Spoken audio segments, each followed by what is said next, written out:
Everyone இன்னைக்கு மிக மிக புதிதாக பயன்படுத்தக்கூடிய தொழில்நுட்பம் குவாண்டம் கம்ப்யூட்டிங். அதுக்கு உதாரணமா பார்த்தீங்கன்னா, பல்வேறு நிறுவனங்கள் பயன்படுத்திக்கிட்டு வராங்க. IBM, Google, Nokia, Fujitsu, Intel, Microsoft, D-Wave இது மாரி எக்கச்சக்கமான நிறுவனங்கள் வந்து அத பயன்படுத்திட்டு வராங்க. இதுல என்ன ஒரு வித்தியாசம் அப்படின்னா, நார்மல் ட்ரெடிஷனல் கம்ப்யூட்டர்ஸ் அந்த சிலிக்கான் பேஸ்டு கம்ப்யூட்டர்ஸ்ல வந்து பார்த்தீங்கன்னா, பல மில்லியன் கணக்கான டிரான்சிஸ்டர்ஸ் இருக்கும். அது எல்லாமே 2 ஸ்டேட்டஸ்ல இருக்கும். On R of. டிஜிட்டலா சொல்லணும்னா 0 அண்ட் 1. அதே வந்து இங்க குவாண்டம் கம்ப்யூட்டிங்ல கியூபிட்ஸா இருக்கும்.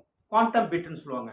அந்த குவாண்டம் பிட்ஸ்களா இருக்கும். இந்த குவாண்டம் பிட்ஸ் வந்து பார்த்தீங்கன்னா, ஒரே நேரத்துல பல்வேறு நிலைகள்ல இருக்கும்.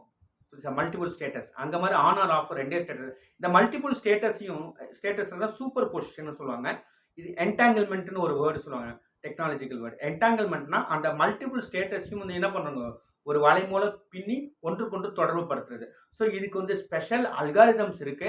அதனால நார்மல் அந்த ட்ரெடிஷனல் கம்ப்யூட்டர்ஸ் வந்து ரொம்ப ஃபாஸ்டரா ஒர்க் பண்ணுங்க. ஸோ ரொம்ப advanced technology. Thank you so much.